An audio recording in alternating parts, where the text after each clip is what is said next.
of argy-bargy, as you can see here. If there was two boys that would never back down, it's these two guys.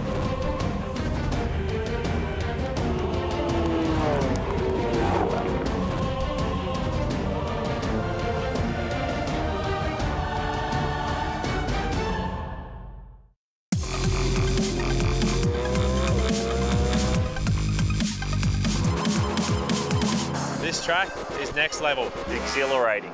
Physical. This track is world class.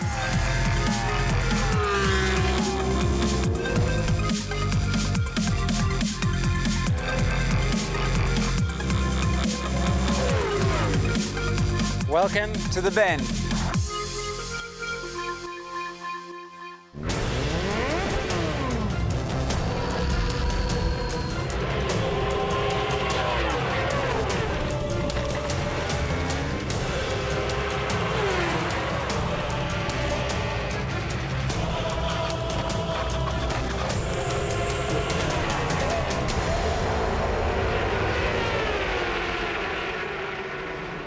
The very first motorcycle event to hit this world-class circuit. Welcome to the Bend. I'm Emma Francesco, joined by Steve Martin. We are at round 3 of the Yamaha Motor Finance Australian Superbike Championship, presented by Motor Rally. Very exciting this weekend in conjunction with the Asia Road Racing Championship. And Steve, the very first time you've been to the Bend, it is absolutely outstanding. What were your first impressions?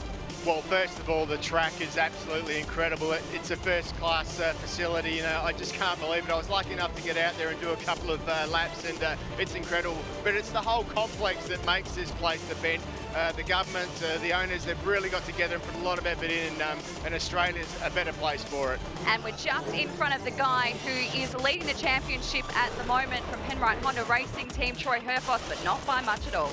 No, there's not much in it. Herfoss is leading the championship, but I wouldn't say comfortably, because the Wayne train, Wayne Maxwell, is definitely behind him at the moment, but he's on a charge, and when Wayne's on a charge, you need to watch out.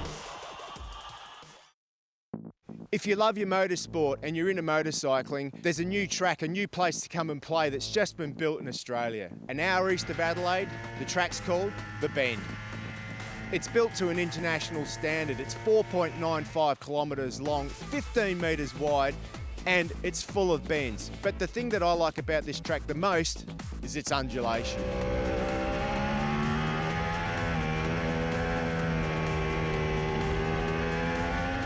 Turn 1. Like every track we go to, it's imperative to get into here first. But the special thing about the Bend is its width. It means there's lots of different lines to take. If there's a rider's favourite section to this circuit, it's right here. Turns 7, 8 and 9 seem to blend together into one. And that is because of the blind corner entries and the undulation. The final complex looks easy on paper, but I tell you what, it's not so easy. You need to be on point. You need to hit the right line to come out of this final turn and get down to that checkered flag to create history and be the first motorcycle winner ever at the Bend.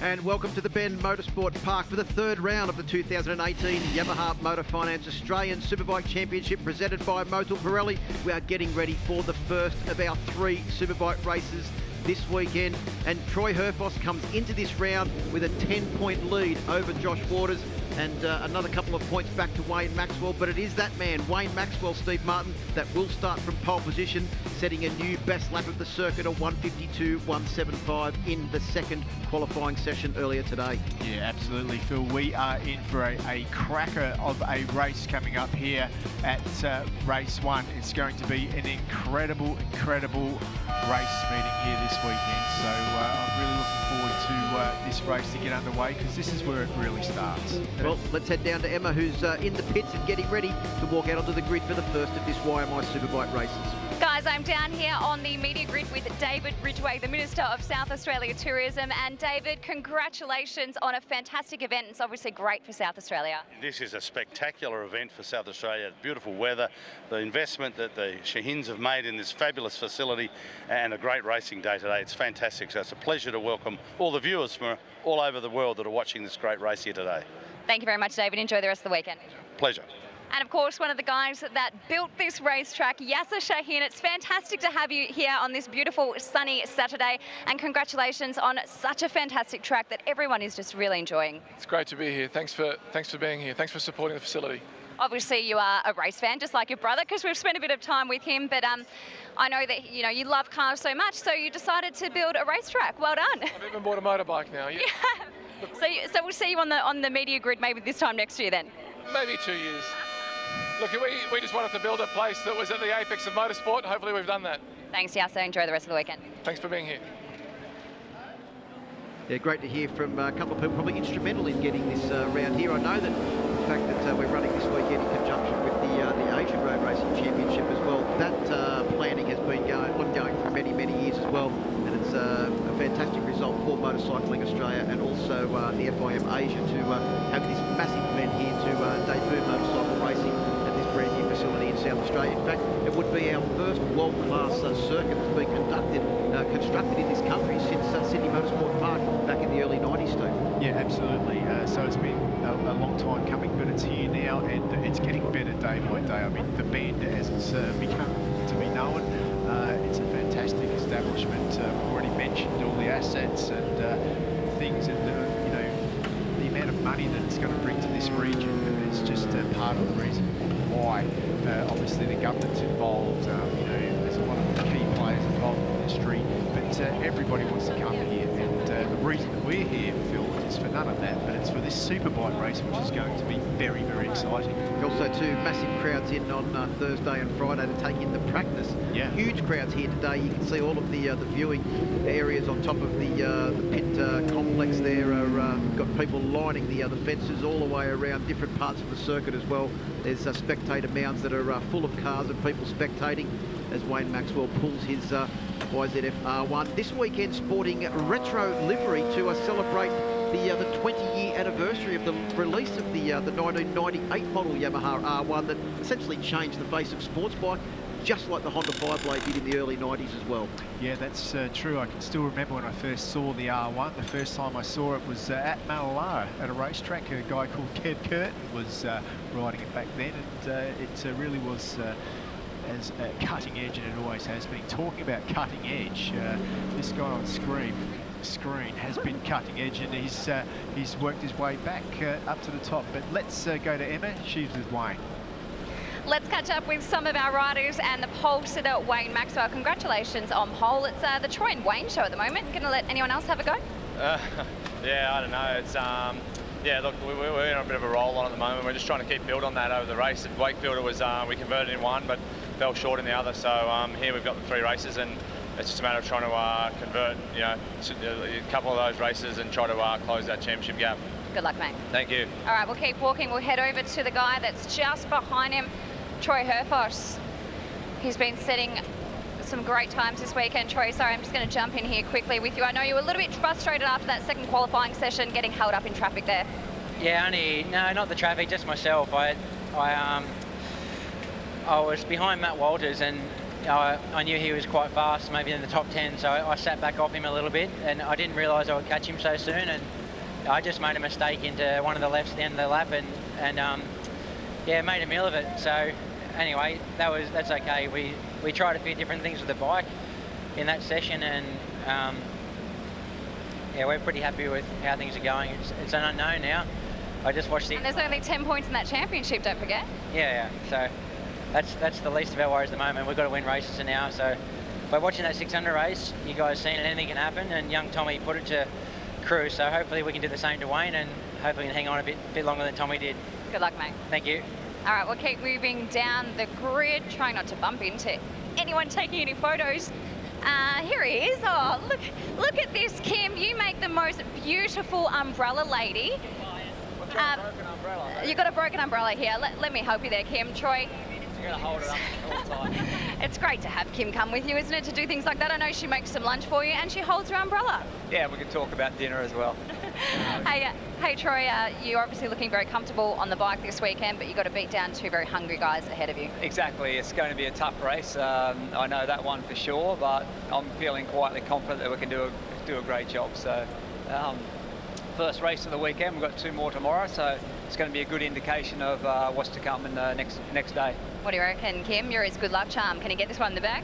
I think he's got a pretty good chance. Good luck, guys. Speak to you soon. All right, we're going to move over to Josh Waters in 4th position, sitting 2nd in the championship at the moment. And Joshy, sorry, I might just jump around this way. Josh Waters, 153 so far all this weekend, 10 laps. Do you think that'll be the race pace? Do you think you've set the race pace? No one really knows because the circuit's so long and yeah, no one's done a long run. So it's going to be really tough because it's quite a physical track to ride. I honestly don't think the race pace will stay at that, but who knows, we'll find out soon. But it's going to be tough and I'll just try my hardest like normal.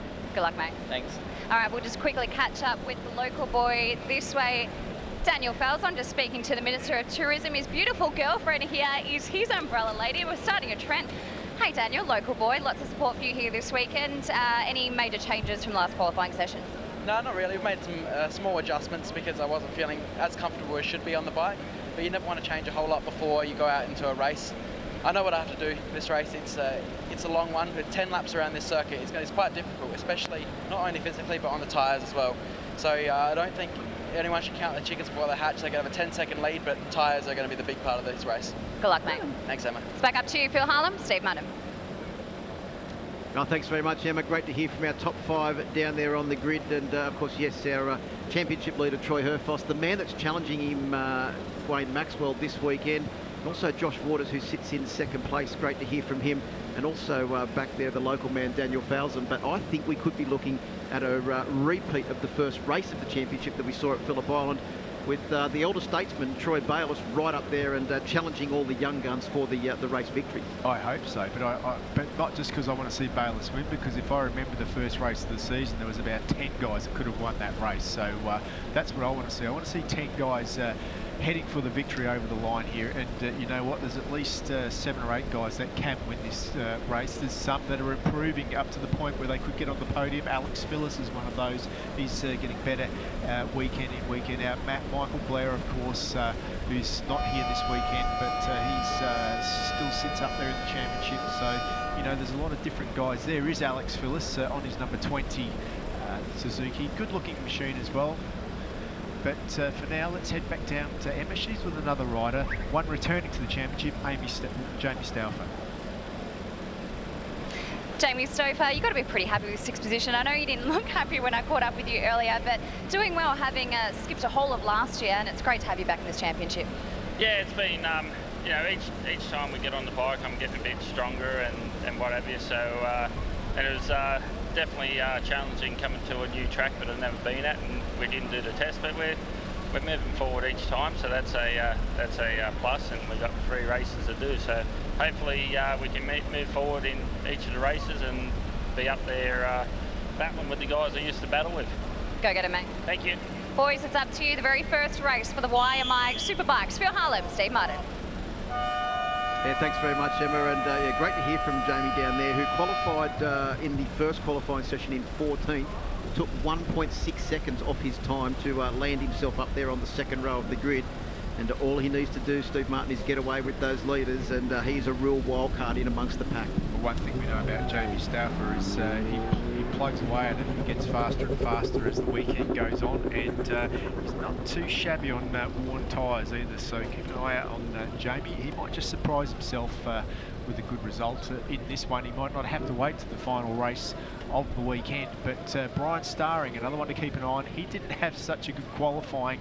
In fact, he sat most of the qualifying session out this morning. Yeah, I think there may have been a problem there with the BC Performance Kawasaki, because I would have thought that Brian would have spent a lot more time out there on the circuit, but looks like he had some issues. Another rider to keep your eye on there too, Arthur Cece's on board bike number 61. He's been very fast in most of the sessions here this weekend, and being a local South Australian, be plenty of people out here watching him race here this weekend.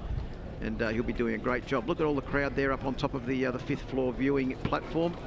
As we come back down onto the grid, I think that's Sam Lambert on board the At1 Pro Race Suits machine. As looks like Emma's down there getting all the good goss from Gary Crilly, the Pirelli man. Of course, a majority of the field running on Pirelli tyres here this weekend, as all the teams make their way in from the grid. definitely good to see.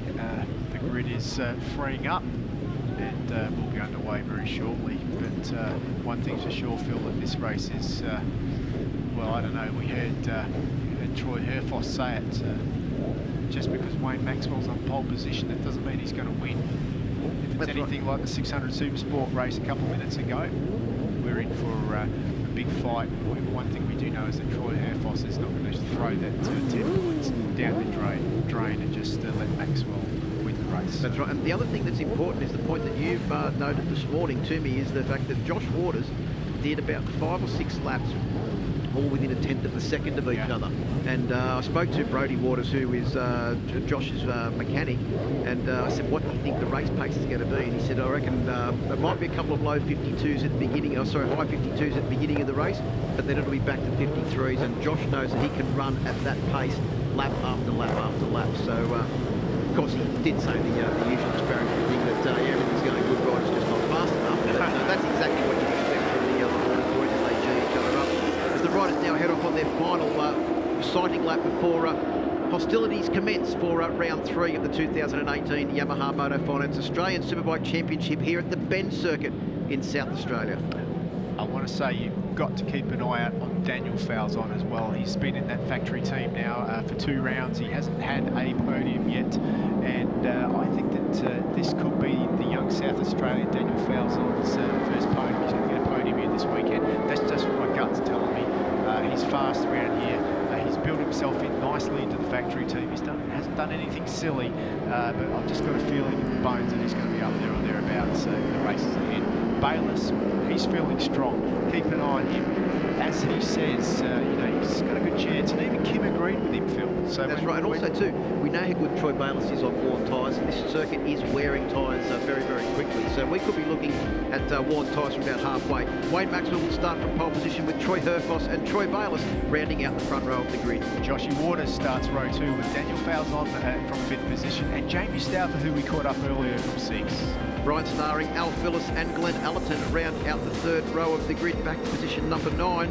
A lot of championships in that first couple of rows of the grid, with Mark Yotto in 10th, Arthur Cecis in 11th and Mitch Rees in 12th. Kyle Buckley, Matty Waters and Mitch Levy round out row 5 with Ted Collins, Brad Swallow and Sam Lambert finishing off row 6. Good to see the Northern Territory man making a comeback into the championship. Yeah, row 7 is Mason Coote, the hill of Willie Struggle, one of the local South Australians, and Aidan Coote joining his brother on the 7th row of the grid. Lucas Vitale, Brendan McIntyre and Adam Christie, another South Australian, along with Trent Gibson on row 9. Adam Senior all the way from Western Australia, as is Ben Stronach on his R1. Yeah, Heath Griffin from Queensland, David Barker, another South Australian in 29th position, and Scott McGregor in 30th, with Phil Char, Nathan Spiteri and Ashley Manuel on the 11th row. Well, let's head down to Emma for a final update from pit lane as the riders come round to take up their positions on the grid, and we're ready to go racing. Guys, everyone talking about tyres this weekend. Will they last? It's a very, very long track, 18 corners around here. I've just spoken to the guys at Pirelli. They are very confident. They do not think that durability will be an issue at all. And just want to mention the track temperature now at 41 degrees. Well, thanks, Emma. It's come up a couple of degrees since the Supersport race. And, well, good to hear that Gary and Dave and all the guys at Pirelli there are confident that their tyres will last. The big question is, there's a couple of guys on Dunlop tyres there. How will they fare over this 10-lap race as Maxwell pulls into pole position, and we are just about ready to go racing. Not happy with the way he's lined the bike up, and he just readjusts that. Well, he hasn't got long to do that because it's almost go time. Look at that field, Phil, as they're ready for the start and they're off, and Maxwell gets a cracker of a start. That's the best start he's had all season. Well, it was important for Wayne Maxwell to get a good start, and he looks like he's got a good jump off the line, but how will they fare as they come down into turn 1? We saw a big charge from the 2nd row of the grid in the Supersport race, but it's Maxwell that leads them into the corner. Brian Starring is up into 2nd place as well. He's had a cracking start as Matt Walters runs wide at turn 1 and loses a lot of positions. Troy Bayliss has also had a great start as well and has now forced his way up into second position, and Brian Starring's gone back to fourth with Josh Waters right in there as well, along with Troy Herfoss. And Herfoss is, definitely back in the pack. Herfoss is back to fourth position now. Alex Phillips with a good start. Daniel Fowles on down at seventh. Marcus Chiodo worked his way forward from 10th to 8th as well, so good start by Marcus Chiodo. Yeah, he was right on the back of Jamie Stouffer too. Absolutely, but look at the lead that Maxwell's got already. He means business here. Bayliss in second position now, and Bayliss has got the bit between the teeth this weekend. We've got one rider down there, it looks like on the entry into that left-handed corner. Couldn't quite pick up who that was. Yeah, not too sure. I didn't see the number, but definitely looked like a Kawasaki. We've got... it looks like Phil Chark could be down there, or is it Sam Lambert that's gone down, but you can see them signalling there that they didn't think that the race should be proceeding, but the race is proceeding as we come over the hump there. Al Phillips conserving on front tyre, where Daniel Falzon right in behind him as well. Ollie Bayliss said this was one of the most exciting parts of the track. We've got a red flag. I think that is the At1 Pro Race Suits machine of Sam Lambert there, stricken in the gravel trap. Yeah, that's unfortunately, our first Superbike race of the weekend has been red flagged only halfway around this first lap. Yeah, it's definitely not what we wanted to see and not what the riders want for sure. Let's hope that those riders are okay, but for tyres, just quickly, we're on a limited amount of tyres for the weekend.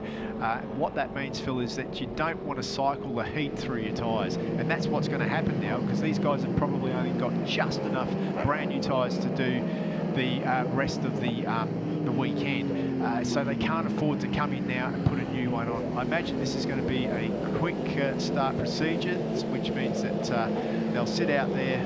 There won't be a 5-minute media grid like we just had. They'll stay out there with their tyre warmers on for the minimum amount of time, and then as soon as the track's cleared, those bikes are cleared off, we'll get underway.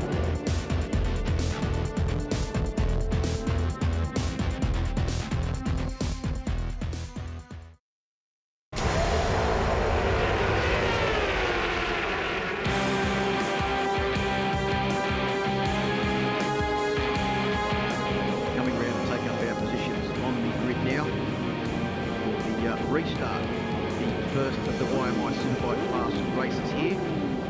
At the third round of the 2018 Yamaha Motor Finance Australia Superbike Championships presented by Motul Pirelli. It's waiting for our pole sitter Wayne Maxwell to come down and take up pole position.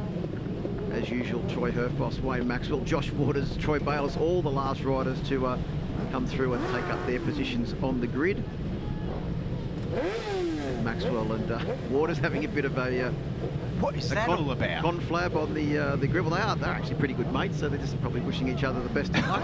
Not the right time for that. Visors go down, the red flag leaves the front of the grid.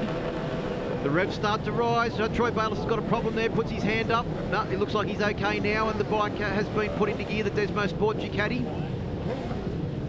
No, hang on, the red flag is coming back out. I think that was because Troy Bayliss actually put his hand up, I think, which meant that they sort of everyone backed off the throttle. So the red flag will be shown at the front of the grid once again. Sammy Phillips leaves the front of the grid with the red flag.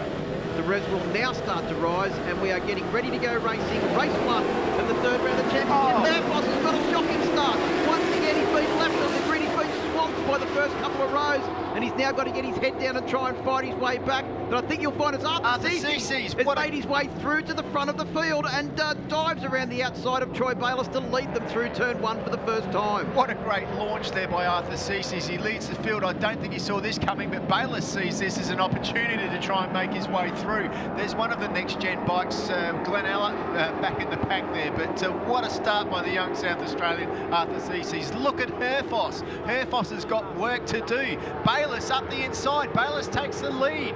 Yeah, Bayliss into the lead. Herfoss and Allerton were in 13th and 14th position as they came through the first intermediate marker. Certainly did not see that one coming, Steve Martin. And after Cece still sitting in second position with Jamie Stouffer right up there on board the Craig McMartin Races Edge Panigale as well on board bike number 27. You can see he's well and truly up for the fight right on the back of Brian Starring's BC Performance Kawasaki. Phyllis is up there too, so is Marcus Chiodo. Brad Swallow, what a great start for him in the top 10. Did you expect that? Well, that is an absolutely unbelievable start for Brad Swallow, the mechanic at Kawasaki Connection. and he'll be loving life at the moment because, well, he's ahead of the other mechanic at that dealership, Matt Walters, who's a couple of positions behind, and in between them, they've got the multiple Australian champions, Troy Herfoss and Glen Allerton. Yeah, I've got an idea that there's going to be a bit of a freight train coming through from that back in the pack at the moment. Those two boys, number 14 and number 17, are making their way through the field. Herfoss will be ruining that start. What a mistake that was. I'm not sure. It almost looked like his clutch didn't grab where he wanted it to, but they say it's pretty hard to pass around here. We're about to find out. Look at number 61, Arthur Cece's hanging right on the back of the reigning champion. What a ride from that young South Australian. And to see the massive big black line that Josh Waters left out of turn 18 as he made his way onto the start-finish straight to complete the first of the 9 laps in this first YMI Superbike class race. Balzan having a big look up the inside of Arthur Cece's. Could he get past his fellow South Australian as this huge field of Superbikes makes their way through? But at the moment, they're being led by Troy Bayliss. But look who's closed up right onto the back of bike number 21.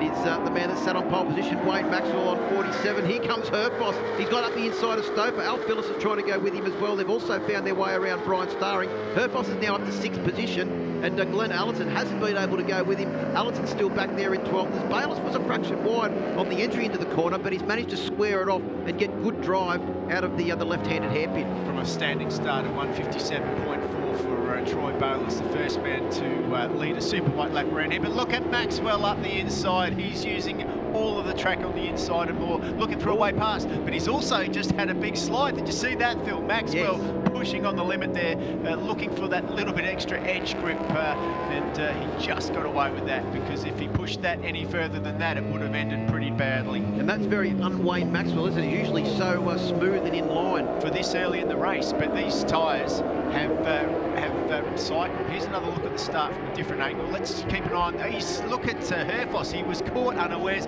He wasn't ready for that at all. But you reckon it could have been maybe even a replay of what happened to him at Wakefield Park last year, where he put the bike in gear and it didn't actually engage first gear. He had to put it into gear and then hopefully didn't do what he did at Wakefield Park and put it into second gear, not first, because he was very, very sluggish off the line. That's exactly what happened. He dabbed at that gear stick again. We've got a jump start penalty though for David Barker. Unfortunately for him, a 10-second penalty. So, well, Troy Herfoss certainly hasn't got a jump start penalty. No, definitely not. He needs that 10 seconds. Give it back to him. Time, yeah. And a bit more. Al Phillips there, what a great move by him, showing the speed of his GSXR as he heads down the straight. Fowles on now in 4th position, right on the back of Josh Waters and where he needs to be. Yeah, Troy Herfoss now up into 5th position, getting the better of CC. He had his hand off the handlebar then, I think, did Herfoss.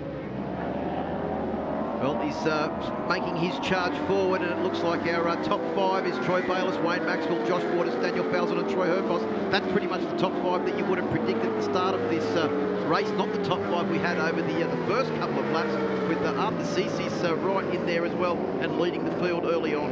54.04, Troy Bayliss, first lap through, but fastest man on track, 52.9, and the only man in the 52s, Troy Herfoss, making his way, scything his way through the field, up into 5th position now. So I guess he's pretty angry, is Herfoss, and when Herfoss is angry, he's fast. Yeah, and also too, Glen Allerton's made, he's gone forward 5 positions on that first lap. He's gone from 14th up into 9th position as well. So a great charge here from the 3-time Australian champion, Glen Allerton. Matt Walters rounds out the top 10. And let's go down to Emma, who's in the Honda garage, because their rider, Troy Herfoss, got a shocking start from the front of the grid, but has made a miraculous recovery now into 5th. With the Honda garage, and Sean, Troy Herfoss didn't get a great start, but if there is one guy that can move up the grid quickly, it's him. Yeah, he's not an ideal start, but he's moving forwards on the back of the pack now by the looks of it, so just hopefully hasn't used too much tyre up to get there now. Just have to see how it ends up, I think. Good luck for the rest of the weekend. Thank you. Thank you. Yeah, great to hear from Sean Clark there, who is Troy Herfoss's mechanic for the last couple of years while he was with the Paul Free-Run Honda team, and now with the Penrite Honda team as well, as Maxwell is all over the back of Troy Bayliss. But look who's right behind them too, the man that was setting consistently fast laps in all of the qualifying and practice sessions. It is the three-time Australian champion, Josh Waters, the reigning champion, in fact, on board bike number 1, the Team Suzuki X-Star Australia GSXR. Although fastest that time around again, Troy Herfoss, again, another half a second quicker than everybody. So Herfoss is really putting the hammer down. But Wayne Maxwell has now hit the front, so that could change things. I think Maxwell wants to escape from the pack and put a air between himself and Troy Bayliss. Yeah, I think Wayne Maxwell was just being held up a fraction there. He has the ability, as we know, to get into the low 52s. That was in qualifying. Will he be able to risk that much in tyre wear in a 9-lap race? It's probably helping him the fact that the race has been reduced by 1 lap, Steve, but looks like he's really got his head down now. He's managed to pull out a couple of bike lengths lead over the hard-charging Troy Bayliss, who don't worry about his bike moving around all over the place, Troy Bayliss, because that's the way he likes it, and that's when he seems to be going fast. Yeah, absolutely. Just keep an eye on Josh Waters, though, because Josh is doing a pretty good job. He's looking pretty solid there in 3rd place at the moment. His bike's not moving around much, and, you know, like, I do believe that it's time for him to pounce. We know that the Suzuki team are waiting for a victory this year. He's sitting in there just nicely. Maxwell's not pulling away like he should. In fact, Bayliss is catching up to him. You can see Bayliss' bike just starting to move around a little bit already. Yeah, and also too, look who's right onto the back of this group now, Troy Herfoss. And I'll tell you what, if one rider has got a red mist visor well and truly engaged on his helmet at the moment, it is Troy Herfoss, as he manages to push his way up the inside of Daniel Falzon. And I think that's probably a pretty fair indication of how pumped up Troy Bayliss is. Troy Herfoss is on board bike number 17, the Penrite Honda CBR 1000 SP2, as he now has his sights set on the man from Mildura, Josh Waters, the reigning champion, on board bike number 1. Yeah, that was a sensational move by Herfoss, but I think he's going to have the privilege paid back as Daniel Falzon goes back into turn 1 up the inside and uses that slipstream.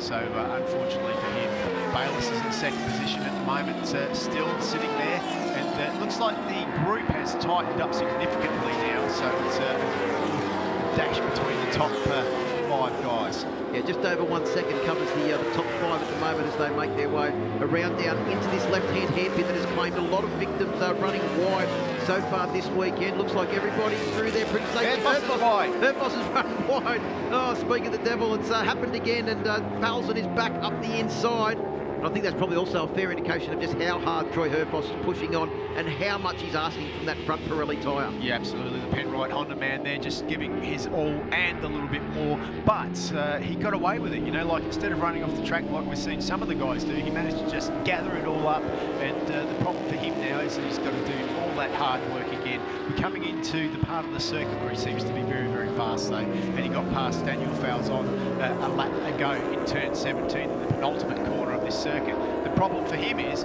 he already knows that if he passes him there again, Daniel's going to whip back past him down the straight. Well, let's go down to Emma in the pits for a quick update as the top 5 start to get away from the rest of the field here in the Superbike, the first of our Superbike races. With Brad Swallow, what was the issue, mate? Yeah, had a bit of problems there. I'm not too sure exactly what's happened just yet. Bike's thrown itself into limp mode and sort of had a bit of a moment coming into the corner. I mean, which isn't exactly ideal, especially where I was running. You know, stoked to be up that pointy end of the field. Finally, you know, the Pirelli tyres are shining for me and everything like that. So the suspension we got set up. So it's just a bit of a shame that we've had this gremlin, but we'll work on it and plug the K-tool into it and see how we go. Better luck for tomorrow, mate. Cheers, thanks. Well, back to live racing action here. It is now Daniel Falzon that is closing in on 3rd place, Josh Waters, and giving a real challenge to the reigning Australian champion. Troy Herfoss is right with them, as well as our top 2 have just started to get away. Even though Wayne Maxwell has now been in the lead for about a lap and a half, Steve, he still hasn't been able to crack into the 52s. And Brody Waters' prediction of 52 early on, but then it'll settle back into the 53s is looking pretty spot on at the moment. Maxwell, fastest lap of 53.8.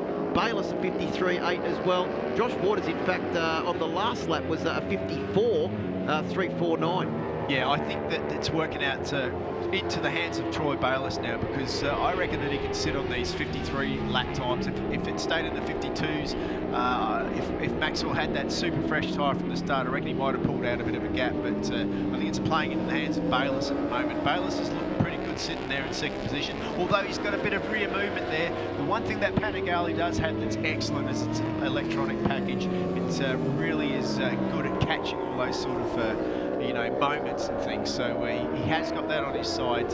Wayne Max will be trying to break the toe, but it's not going to be easy because we know how hungry Bayliss is.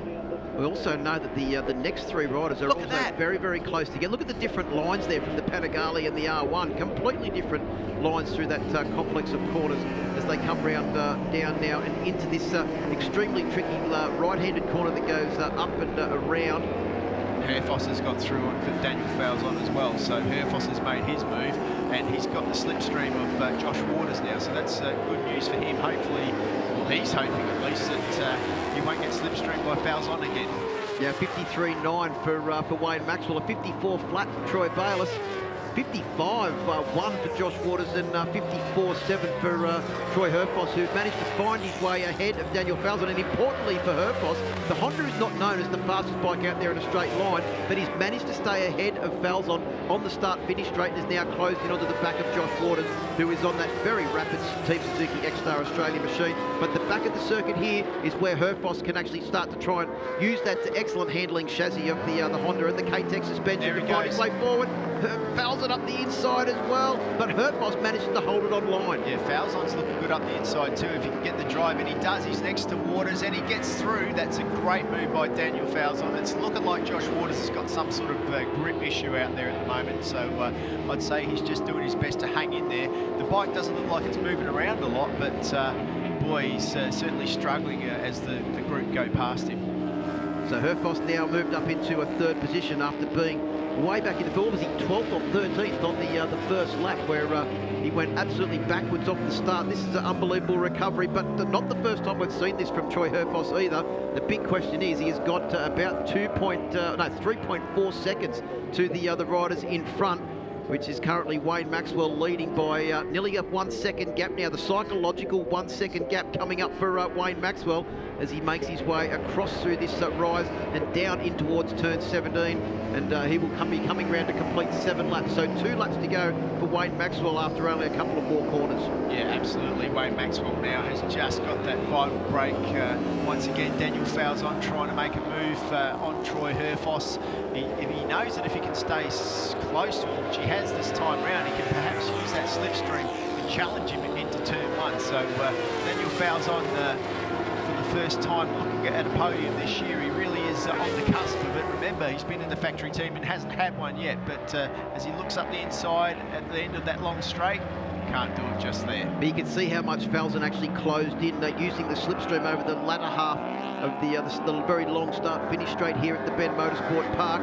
But Herfoss is now coming into the section where he seems to have that Honda working really well. Did you see that? The foot comes off from Herfoss. I'm not so sure what that was all about, but his foot come off the foot peg for one reason or another.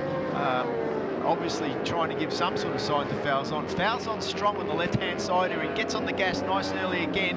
This is where he got Josh Waters last time round, but not so easy with Troy Herfoss. I'm quite bewildered because it is very unlike Troy Herfoss to say, yeah, okay, go past me. I'm certainly sure that's not what he was indicating, whether he was just trying to rebalance himself on the bike or what, but I have to say I've not seen that before from Troy Herfoss. It's not a usual trait of his riding style that I'd come to expect. Yeah, I know there was something going on there that I'm sure we'll find out about at a later date, but pretty difficult to figure it out at the moment. But a lot of pressure there that Daniel Falzon is putting on the man in front, the Penrite Honda rider, and for good reason. He hasn't been on the podium this year. This is a pretty good opportunity. Different lines there, tries to nip up the inside. This is as close as he's been in a long time. Well, and if Falzon can stay that close to Herfoss as they come out onto the start-finish straight, I think he will be able to motor his way on past as they come down the long start-finish straight here, because that Yamaha YZF R1M bike number 25 just seems to have a couple of Ks of top speed on board the Honda of Troy Herfoss. On the last lap, he was 7 kilometres an hour faster. Just saw some bad news for Brian Starring fans. Brian Starring has pulled into the pit with some sort of issue, so Brian Starring out of this one as we go into the last lap. Yep, 4.95 kilometres to go for our race leader, Wayne Maxwell. Falzon tries to come down the inside of Herfoss. Oh, that's close as they come down into turn one, but a late braking Troy Herfoss on the Penrite Honda was just able to hold off Daniel Falzon, and Josh Waters is certainly not out of the equation either, Steve Martin, because he's right on the back of them and got plenty of experience and could mount a last lap charge as they come round into the final corners. But it is Wayne Maxwell with a 1.3 second lead over Troy Herfoss at the front. Troy Bayliss at the front, but Herfoss still the fastest man in this race. In fact, the only rider in the race to get into the 152s as he charged his way back through the field after a disaster start and being well outside the top 10 early on.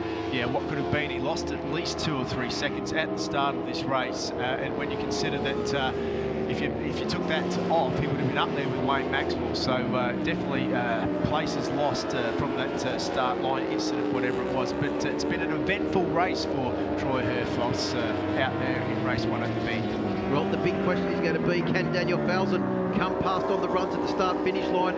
He's got white knuckles. He's hanging on that tight to the back of Troy Herfoss's Penrite Oils Honda CBR 1000 SP2. Once again, a strange leg position there from Troy Herfoss as he came up to that corner, just trying to eke everything he can out of the Penrite Honda. Look how close Daniel Falzon is this time, though. He really knows what he's got to do. He's got to get good drive, but change of direction. Herfoss made some room. He's given himself a little bit of breathing space down the hill into the penultimate corner. Well, Herfoss almost had the back wheel off the ground there as he broke hard for turn 17. Stops the bike a bit more mid-corner then, I think, trying to get the drive out of the corner as they come round onto the straight. It is Wayne Maxwell that will take the win from Troy Bayliss. On the run to the line, though, Herfoss and Falzon get to the line, and it is Troy Herfoss that takes the place by 0.02 of a second, or 0.2 of a second, over Daniel Falzon. On the last lap, Falzon was 1/10 of a second faster, but it wasn't enough to try and pip Troy Herfoss from that last place on the podium. So Falzon takes 4th. Josh Waters will secure 5th place. Arthur Cece's a great ride from the local man in 6th position, and his best finish in the Australian Superbike Championship in his debut, and also top rookie as well. Al Phillips in 7th. Glen Allerton, another great recovery. He was well outside the top 10 as well after not a good start in 8th place. Jamie Stouffer in 9th, and Matt Walters rounds out the top 10. He'll be happy with that after qualifying back in 14th position. But the fastest man over the race distance in 17 minutes and 9 seconds was Wayne Maxwell, taking the win from Troy Bayliss and Troy Herfoss. Daniel Falzon in 4th, still can't crack that first podium of the year. Josh Waters in 5th, Arthur Cece's in 6th, and a great ride from the local man. Al Phillips in 7th, Glen Allerton in 8th, Jamie Stouffer in 9th, and Matt Walters rounds out the top 10 on board his Kawasaki. Yeah, thank you very much. Yeah, I'm not sure at the start, like I got a pretty good start and Troy got a really good start, and Arthur Cece's was amazing. So once he sort of cleared him, Troy was trying pretty hard, and I was managed to get by him, and then I just tried to stay consistent and dropped him off. So not sure what happened with TH with Herfoss, but it looks like he was putting in some good laps, so it looks like our weekend's going to be hard work. He didn't get a great start, actually, but the battles were absolutely sensational, and the championship is, again, very, very tight. Yeah, happy. We just got to keep chipping away in the background. After we dropped that first race of the year, it's playing catch-up, and we're managing to do so, so really, really happy.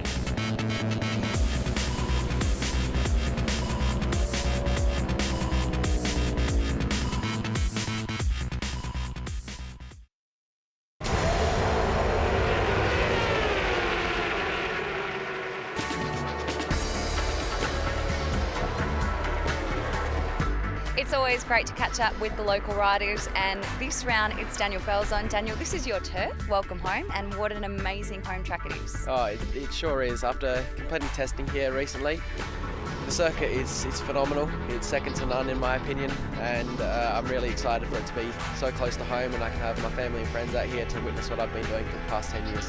How are you feeling coming off the back of testing? How's your prep been? Yeah, the prep's been good. As you said, being in a factory team, it does make it a bit easier for us. We do have a larger tyre allocation than we would have had in the privateer days. So with a new abrasive circuit like the Bend, we did go through a lot of tyres, and we worked on a lot of things and got down some pretty fast times. So I'm happy with it, and the track's changing every time we ride. So it's going into the land of unknown again this weekend. This time last year, you already had quite a few wins underneath your belt. It's a new year, a new team. What are your goals going forward now?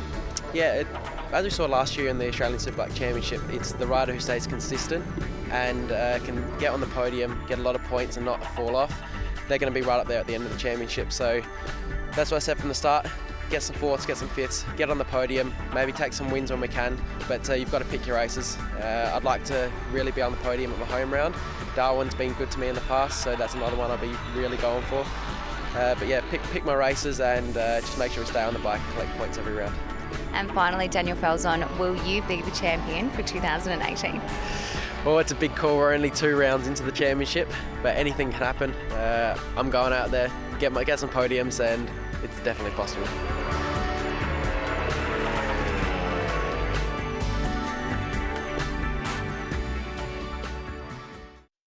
We are ready to go for the second race of the YMI Superbikes. It is 10 laps around this beautiful circuit.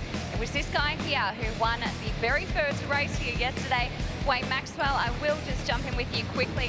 And Wayne, it wasn't the best start to your season. The very first race in Phillip Island, you had a DNF, but you've done very, very well to make those points back. Yeah, absolutely. It's about, we set a goal here at Yamaha Racing Team to be consistent, finish every race of the year, and then when I didn't get that planned out in the first race, it was pretty disappointing, but we've recovered well, and you know, it'd be nice to have those, you know, whatever amount of points we would have lost, you know, say 10 or 15 points, but it is what it is, and we've got to move on from that. And of course, the rivalry continues with your good mate Troy Herfoss. Yeah, absolutely. You know, I watched the replay last night. I seen Troy got a bad start, but he had good pace, and yeah, there's heaps of other guys I can see. Yeah, everyone else is making change and trying to improve, so we just got to keep on our toes and keep getting the best out of the Yamaha R1. Go get him. No worries, thank you. 3 wins for him this season, 3 wins for this guy too. Troy Herfoss, he finished 3rd on the podium yesterday. Sorry, just jumping in here, Troy. And obviously it wasn't the ideal start for you yesterday.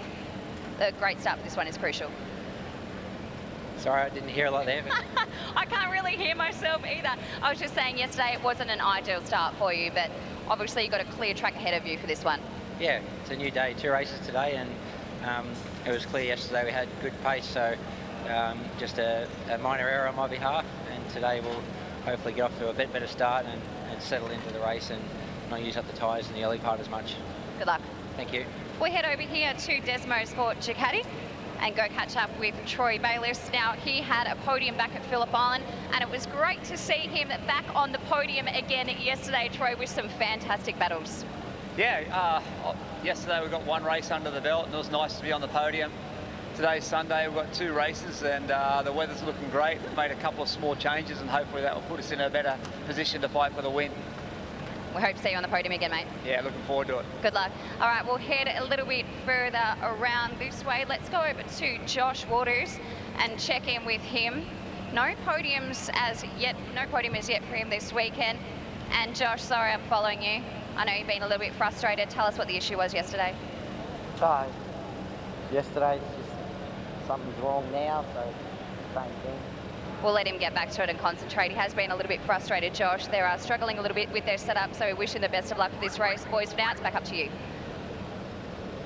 Yeah, thanks very much, Emma. And boy, I think you could hear in the voice of Josh Waters some sort of frustration. And with the bikes these days, Steve Martin, there is so much electronic gadgetry on them that a small problem like that is not something that's unusual. Not only that, Phil, when they come to this brand new circuit where everything's on edge, you really do have to set the bike up on a fine edge sword to get it right, or it makes seconds a lap difference. We saw Brian Starring yesterday, you know, just get his tyre pressure wrong by a couple of PSI and ended up having to pull in.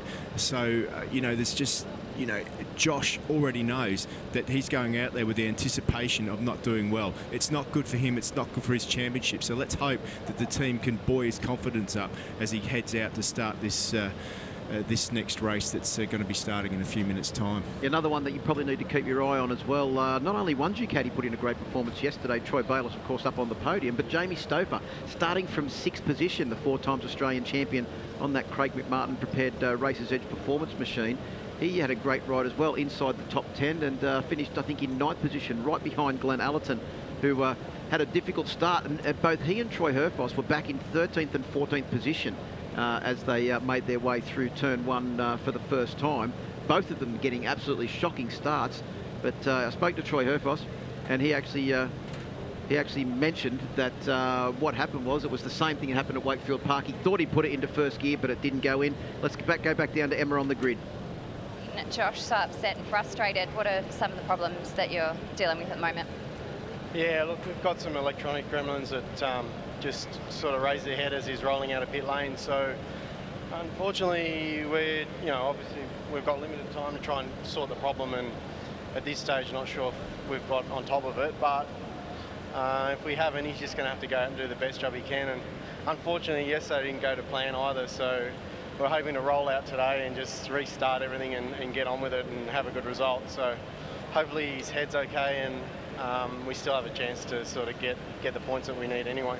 We can't wait to see him smile again. Thanks, Dale. Yeah, no worries, thanks.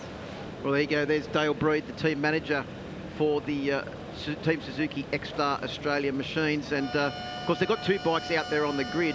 Mark Kyoto doing a great job yesterday, also inside the top 10 as well, on board bike number 30. But the thing is, though, too, Steve Martin, if they do manage to fix the problem, Josh is still going to be thinking about that for the first part of the race, and that might just cost a half a second or whatever a lap. You can't afford to do that with the pace that they're running at the front. Let's head down to M with another update.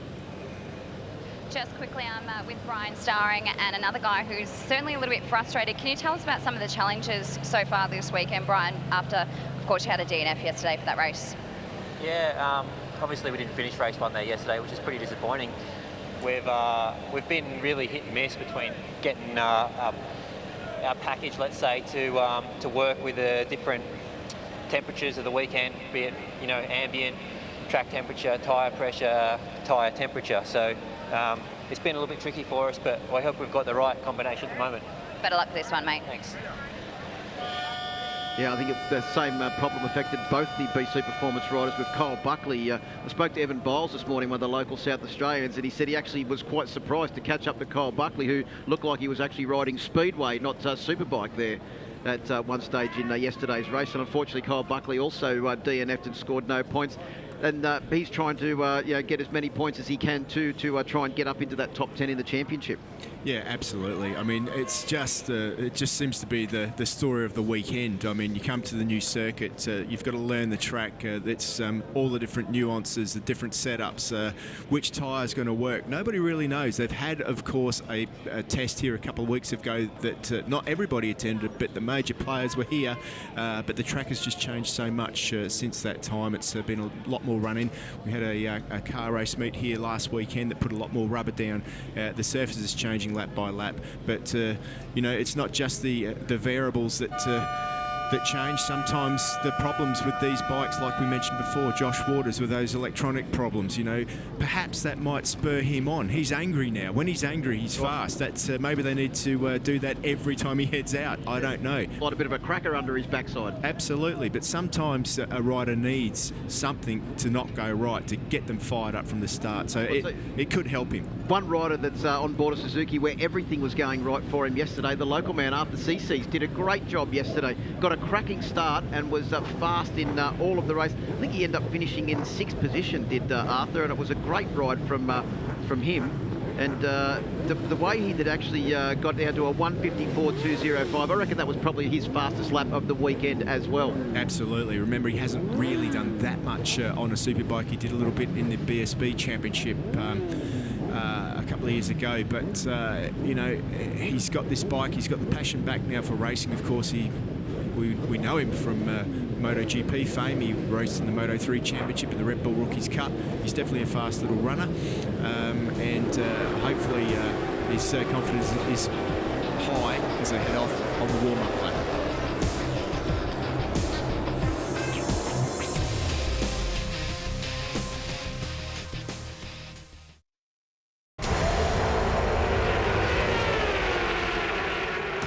As Peter Doyle was saying to us last night, the Chief Executive Officer of Motorcycling Australia, launch control is only good if you're an average starter. When you're a great starter like Troy Herfoss, it's probably not going to help you all that much. Well, it didn't really help him yesterday, did it? It was amazing the way that he was just stuck on the grid there, and he certainly had to burn that tyre up. We heard him talk about that on the grid, and it was definitely made the race difficult for him. If he gets a good start today, things could be a lot different. I really do believe that Herfoss is going to be a strong contender in this race if he gets a start right. Well, he actually said, I reckon he lost probably 2 or 3 seconds at the start of that race yesterday. By the time they got to the end, after ripping up that tyre, it was only 4.8 seconds behind the race lead. and had to find his way through a fair amount of traffic, as did that man there too, Glen Allerton, on board bike number 14. He also had to find his way through a lot of traffic, and Matt Walters was actually closing in on the back of Allerton there towards the end of the race when he ran wide. Let's recap the grid. It is Wayne Maxwell starting from pole position, Troy Herfoss out of second, and Troy Bayliss in third place. Josh Waters starts off row 2. Daniel Fowles on the local boy, and Jamie Stauffer, the comeback king, in 6th position. Brian Starring out of row 3, along with Al Phillips and also Glen Allerton, the 3-time Australian champion. And then, of course, we move on to row 4. Marcus Kyoto, good job by him. Arthur Cesis, who came through the pack, and Mitch Rees. On the Honda machine, Kyle Buckley, Matt Walters and Mitch Levy out of row 5. Ted Collins back in the fray. Brad Swallow there as well. Mason Coote starts from 7th. Willie Struggling, another local. And Aidan Coote rounds out row 7. Yeah, Lucas Vitale will be on the grid after yesterday's crash, along with Brendan McIntyre and Adam Christie on row 8. Trent Gibson, Adam Senior is there as well. Heath Griffin starts row 10. David Barker, Scott McGregor, Phil Chai, Nathan Spiteri, Ashley Manuel, Evan Biles, Con Kokoris and Justin Vella, row 12. Yeah, Evan Biles and Con Kokoris had a ding-dong battle yesterday. They lost count of the amount of times they actually overtook each other in the race. As we get ready now, YMI Superbike race number 2 of 3 here at the 3rd round of the 2018 Yamaha Motor Finance Australian Superbike Championships, presented by Motul Pirelli from the brand new Bend circuit at Tailem Bend. We're ready to go racing here on Sunday. The revs start to rise. Concentration plus. Maxwell gets the absolutely cracking start. And whatever they've done to that bike, he's improved it incredibly after last year. As we see, Josh Waters looks like he got a pretty good jump off the line on board bike number 1 as they head down into turn 1. Once again, it's Arthur Cesis. It's got a great start from the 4th row of the grid, and he's up into 3rd place on board bike number 61. Arthur Cesis is not scared to mix it up with the big boys, is he? But look at the man with the electrical problem in 2nd position. Josh Waters has got a cracker of a start. Maybe he did need a cracker up the back rear end. Well, he may have an electrical problem, but he is charging at the moment, Steve Martin. Yeah, and, Brian Starring's also got off to a pretty good start as well on board bike number 67, trying to find a way up the inside of Arthur Cesis. He manages to do it, and he also, was that Troy Herfoss that actually went through there with him, or was, no, it was Troy Bayliss, I think. No, it was Troy Herfoss that's managed to get around the inside of Arthur as well. He didn't get the best of starts, but nowhere near as bad as yesterday for Troy Herfoss. Well, he's not down in 17th position, is he? But one man who hasn't had a problem all weekend is Troy Bayliss. All he had to do was a couple of tweaks. He's sitting pretty at the moment in that 3rd position out there on his Panigale V-Twin Final Edition. Yeah, I spoke to Paul Free this morning. He actually said that the problem that affected them yesterday was that the track temperature was high, so their tyre went off very quickly, but then it stayed pretty much the same for the rest of the race. They were trying to make some adjustments to the tyre to actually get a lot more longevity out of it early on in the race, and they said that hopefully that the slightly cooler track conditions this morning would help that. And Troy Bayliss is really on a charge trying to find his way around the outside of Josh Waters through the left-hander that leads down to the very late braking turn 17, the penultimate corner here of the Bend Motorsport Park. Josh Waters is sitting in a much better position than he was yesterday. In race 1, it looked like he just couldn't really hang on to the back of these guys and he drifted off. But right now he looks like he's attacking. And I've got to say, it's the first time that I've seen him looking in an attacking mode all year. Well, I'll tell you what, he may have a bit of a frown on his face at the moment or before the race, but if he can continue this performance up, I reckon there might be a bit of a rise smile. Bit wide there.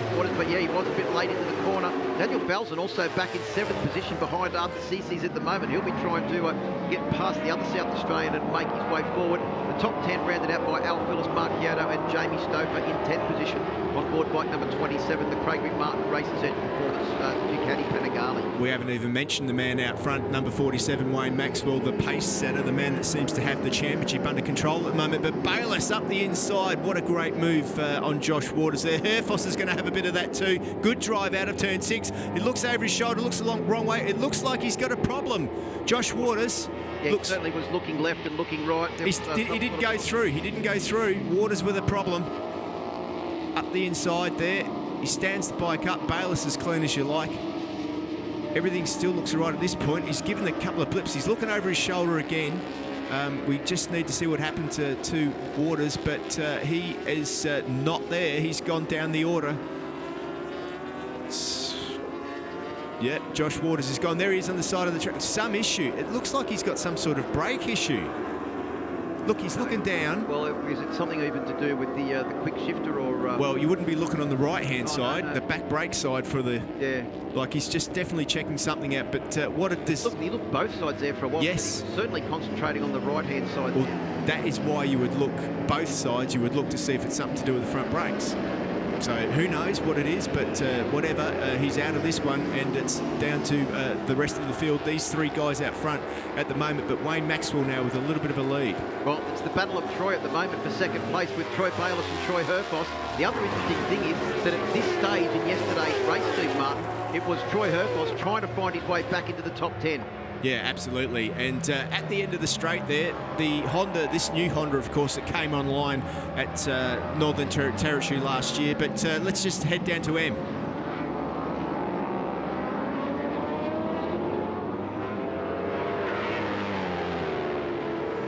Suzuki X-Star so frantic and frustrated. Just spoke to Technical Director Phil Tainton. Now they believe they fixed one glitch, but unfortunately that created another, and it's in his shifting apparently. Now, as we said, all the electronics on these machines these days, it's well, the good news is that they've got a little while to fix it before the third race of the weekend later on this afternoon. Yeah, I mean, what they need to do is they need to try and get that bike back in as soon as they can, repair it in the pit lane, and then he needs to get out there and do a couple of laps if it's at all possible, because then he can use the rest of this race for a little bit of a test to make sure he's set up for the final race later on this afternoon. Yeah, instead of just leaving it to the starting lap of this afternoon's race. Good performance too so far from Brian Starring, who's sitting there in fourth place in the important championship points. But I'll tell you what, the pace of Arthur CC's is making it very, very difficult for Daniel Falzon on board that factory Yamaha racing team machine to try and find his way past. CC's bike is certainly not slow in a straight line. Yeah, look. Getting cracking starts as Josh Waters is back into the pits. And there's Brodie Waters, his brother, and a mechanic along with Phil Tainton, the Suzuki tuning guru. They'll be, well, you've got a pretty good crew there to try and figure out what the problems are with that motorcycle. Yeah, whatever it is, they're looking around the front area, so be interesting to find out what that is later on. But one thing we do know is how professional that the X-Star Suzuki team is. They will get it right. Back out front, I've got to say that the fastest man on track now is Troy Herfoss. Is just the first man to break into the 52s, a 52.9, and that gap half a second now to Wayne Maxwell. So it was a pretty impressive lap time by him, but everyone pretty consistent in that front group. There's Al Phillips. Troy Herfoss was actually the fastest man in yesterday's race as well, the only man in the 52s with a 52.972. He's actually gone faster than that with a 52.939, and he's closing in on his championship rival, Wayne Maxwell. As we've mentioned a couple of times before, they did have a quite heated discussion after qualifying at the last round at Wakefield Park, and Troy Herfoss will be loving the fact that he's actually in a position to try and make a move on his great rival now as Jamie Stouffer goes up the inside of Al Phillips. Another great ride from Jamie Stouffer. He's up into 7th position now on board the Ducati Panigale, and actually closing in on Daniel Falzon, who doesn't actually look to be able to maintain the pace of these two that are coming in very quickly from behind. No, absolutely. Stauffer's doing a massively good job at the moment. So is Al Phillips. Al Phillips once again having a really good ride out there. Let's just have a look on the brakes. Falzon goes past, and at the same time Stauffer says, I'll have a bit of that, and up the inside of Al Phillips he goes. So a good job by Jamie, who's making his comeback on the Craig McMartin Panigale, the 1199R. That was the problem. Falzon ran wide. He was trying to get past Arthur CC's, and you can see there that he had to gather it up extremely wide from the braking into that left-handed hairpin there, and couldn't quite get past. And managed to gather it up before both Jamie Stouffer and Al Phillips were right on his tail. But we're looking now at Troy Herfoss as they come round through the penultimate corner. He's closing in on Wayne Maxwell. It'll be very interesting to see the difference in lap times. On the last lap, Herfoss was 0.2 of a second faster than Wayne Maxwell. So if Maxwell has a look over his shoulder, all he's going to see is a big red Penrite Honda bike number 17. Yeah, which is not what he wants to see. Of course, you can see the pit boards being held out for the riders there. That'll have the information on, and Maxwell knows without even looking over his shoulder what the situation is. Brian Starring's having a good ride this time out. Yeah, well, whatever changes they've made to the BC Performance, Kawasaki is certainly working, with Starring now moving up to 3rd place ahead of Troy Bayliss. So we've got a Yamaha, a Honda, a Kawasaki and a Ducati inside the top 4. Great variety, and all men that have actually won Australian championships. unfortunately, Troy Bayliss has won. He's got 3 World Championships in Superbike, but his one was an Australian Supermoto Championship. Well, I'm sure he wants to win the Australian Superbike Championship if he can, but up the inside here, number 67, Brian Starring on the BC Performance Kawasaki. Good manoeuvre there. You can see how hard he was braking to get past Troy Bayliss there. Everything on the limit, but job done. And I'll tell you what, he's closing down on the leaders. 53.1, second fastest lap of the race he's put in so far. So keep an eye out for Brian Starring. He's on a charge. Well, last lap round, Wayne Maxwell actually set his fastest lap of the race at 53.3, but Herfoss was actually faster again. Herfoss has been faster on the last 3 laps than what Wayne Maxwell has, and in fact that was Troy Herfoss's second lap in the low 53s that he's done in a row. Just a tenth of a second faster, but look at him now as he's closed right in onto the back of Wayne Maxwell. We know the Honda hasn't got the speed in a straight line, but where it is really good is round the back of the circuit through those technical sections and also on the brakes. Herfoss now tries to close in a little bit more as they come round through this corner. When they get out on the straight, you'll probably find that the Yamaha has just got the legs towards the end of the straight, but it also drives out of the corner very well with that cross-plane crank engine. Well, I'm about to agree or disagree with you, because here we go as they head down the street. You're right, Phil. Look, 1 or 2 bike lengths there already for Wayne Maxwell, but in the slipstream, Troy Herfoss picks up some time. Pretty even there. Look at that. He's right there. And he's good on the brakes too. Oh, he's going to go around the outside here. Look at this. It's only half a wheel. I thought he was actually going to put himself in a position to just shoehorn it up the inside, but this is now coming into Honda territory, isn't it? It absolutely. The blind crest and tricky corners as the Yamaha team. I've got to say, there looks a little bit of concern there on the face. Well, Kent Marshall's face never it always looks exactly the same. They look more concerned than they did yesterday when Wayne went over the line, don't they? So. Yeah, they did. And Herfoss now tries to close in as they come round through this left-handed hairpin. This is the start of this very technical section now, where it's just a series of right-handers and over the undulations as Starring continues to hold off the hard-charging Troy Bayliss on board bike number 21. Herfoss is in a very good position at the moment because he's right behind Wayne Maxwell. He doesn't have to use everything he's got. He can relax at the moment and he can watch Maxwell, and what he'll do is he'll wait until Maxwell makes a mistake. But let's head down to M for an update. Just had a chat to Calvin Riley from Kawasaki BC Performance. They do believe, we'll see Brian Starring's moved up to 3rd. Great result from him. They do believe they've got that tyre pressure under control. Of course, he had that DNF yesterday. We still have half a race to go, though. Let's put a question mark over those tyres. Yeah, thanks, Em. And yes, there is still a bit of a question mark because it's we're only half race distance, as you pointed out. It's going to be very interesting. But the important thing for Troy Herfoss is, Steve, that at this point in yesterday's race, he was having to ride like a man possessed to try and keep the leaders somewhere in sight.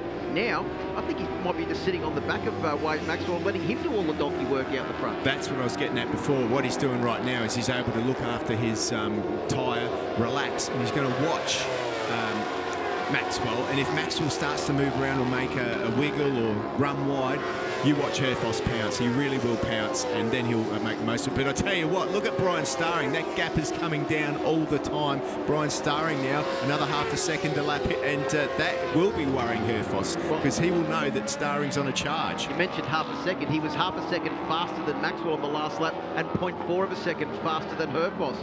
So I reckon another half lap or so, and you might find that Brian Starring is right onto the back of these riders in front. The gap as they came across the line was 0.9 of a second between our race leader, Wayne Maxwell, on board bike number 47, and Brian Starring on board bike number 67. I tell you what, if you have a close look at Wayne Maxwell's rear tyre, when it catches in the glint on the right-hand side as well, it looks like it's got a fair bit of wear on it at the moment.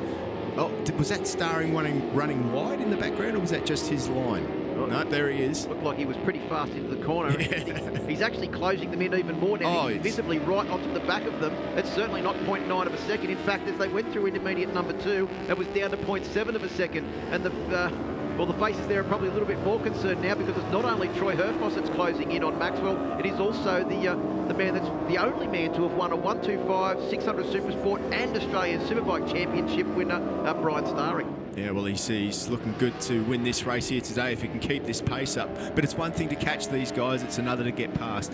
The advantage, though, one of the advantages that the Kawasaki's got is it's got a lot of top end, which works well at this long straight. Herfoss up the inside now. He knew he had to make the move, and Maxwell relegated to second, but not a safe second by any means. No, well, the other thing is, though, too, that now with Herfoss taking the lead so late in the lap, can Maxwell use that extra speed of the Yamaha R1M to try and pull back ahead of the Penrite Honda as they come onto the straight? And what can Brian Starring do? He mentioned at the first round of the championship that his bike was an absolute rocket ship, but it made his life a little bit easier as he took that first win of the year. But you can see there Maxwell's front end moving up and down as Herfoss just shoved the Penrite Honda up the inside, but maintained excellent drive out of the corner as well. And as they come round at the end of the straight through this first lot of technical corners, Herfoss has managed to maintain that lead over Wayne Maxwell. And look at Brian Starring right onto the back of Maxwell as well, trying to find a way past. They're coming up to the left-handed hairpin. I don't think Brian Starring is actually close enough to get up the inside of Maxwell. No, it doesn't look that way. I think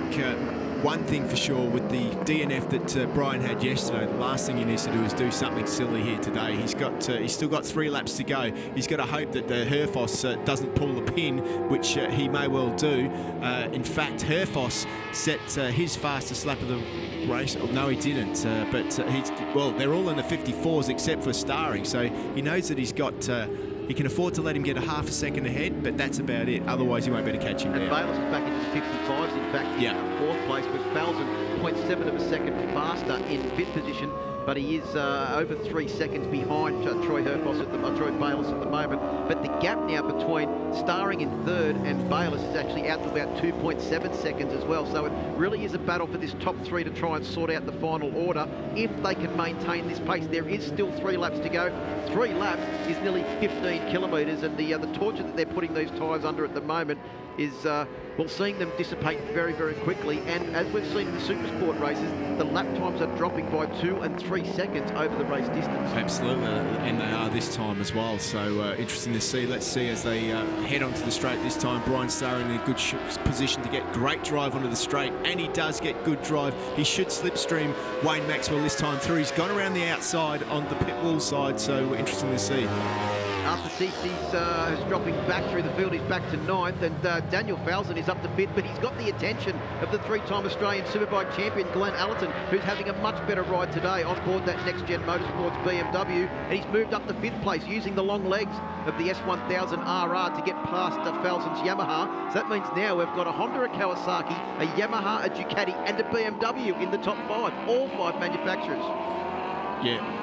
Yeah, so Starring's moved through to second now. It's great to see as he heads into turn 6. Good move by him, just slipped past on the straight before, and excellent to see him now. But the question is, with 2 laps to go, can he close that gap down? 54.0 last time round for our leader, Troy Herfoss, and a 54.5 for Starring, but that was trying to get past Wayne Maxwell. This next lap time is going to be the big secret to that question. Well, you can see that Starring actually pulled out of the slipstream of Maxwell's bike extremely early and just used the top end speed of the Kawasaki to blast on by, and then managed to hold him off on the brakes. And as we came back to the live action, was clearly ahead of a now fading Wayne Maxwell. Let's have a look at his last lap with a 54.7. And Herfoss, who was leading, was actually 0.7 of a second faster. And Starring looks to have the pace to be able to reel in his teammate from last year too, Troy Herfoss. Yeah, he's getting closer, isn't he? Corner by corner. So he's looks like he's doing a good job at the moment. That gap down to just under a second by the look of it there, Phil, as they head into turn 17, the penultimate corner here at the Bend. And what a massive turnaround from yesterday. Both Herfoss and Starring had races that they'd rather forget, and yet today they've come out with all guns blazing. They obviously woke up on the right side of bed this morning, these two, because they are completely on the pace as they come round now. And this will be 9 laps complete of the 10-lap journey. They will get the last lap board, 4.95 kilometres. Oh, this is going to be close. For the race victory, it is Herfoss and Brian Starring. Look at Starring, look at Starring. Last year, and he closes right into the back. Oh, this is going to be an epic last lap. I think Wayne Maxwell is pretty safe in third now, but look at the drive out of that corner that the Honda gets, and Starring makes it up again as the next change of direction. That was an incredible drive into the straight that Brian Starring got. He really did get good driving. It's put him in a chance to win this race now as he sits in there in second position. But where's he going to do it? He's not going to do it into here. This is a definite overtaking opportunity into turn 6. But he does close down. He should get better drive up the hill here. He knows that he's quicker. He's just going to find a way around. He's going around the outside. Not there though, as they head down the hill into the triple right complex.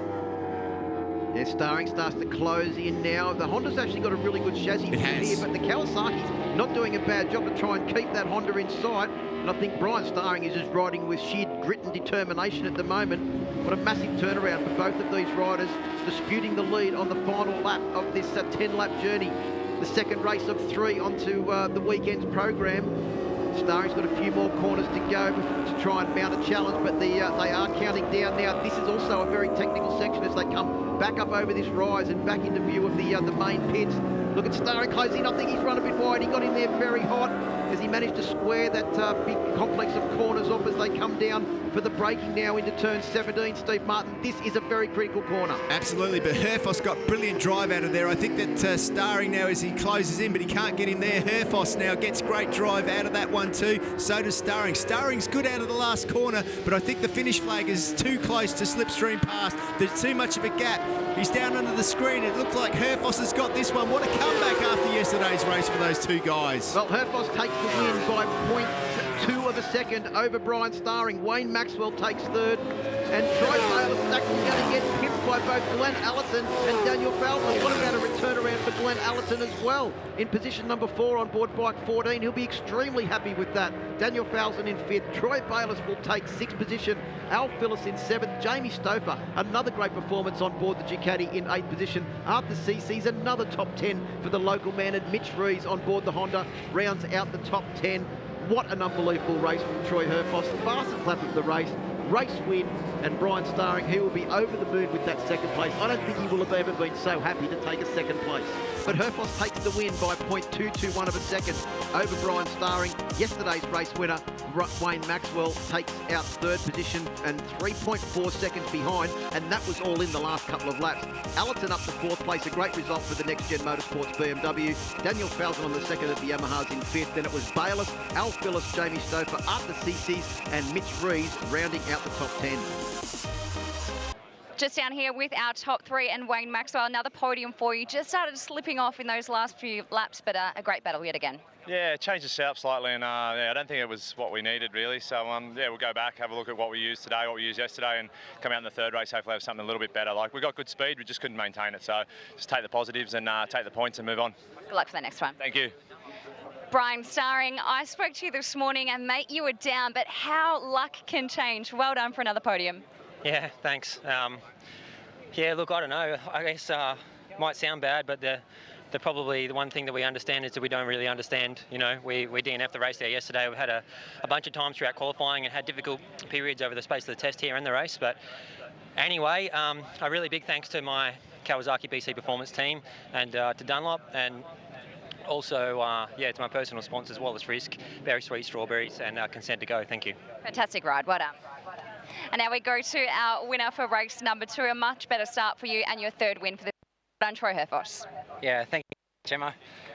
You know, the target this year is to win races. We've got to match for race wins to win this championship. So Wayne and I 3 apiece now, and you know, I was able to be very patient then. The bike's getting off the corners so well. You know, I was able to get in the draft there and actually be patient, and rather than take a dive when I got an opportunity.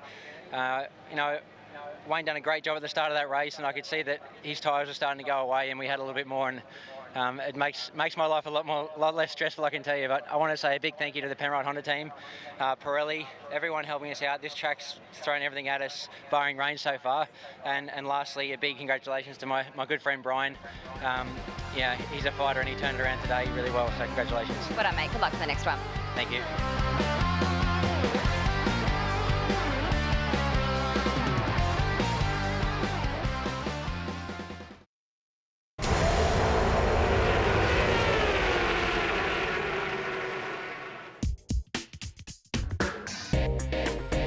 He's a three-time Australian Superbike champion who's returned to Next Gen Motorsports for 2018. There's so much more to know about this guy though, so let's go behind the visor with Glen Allerton.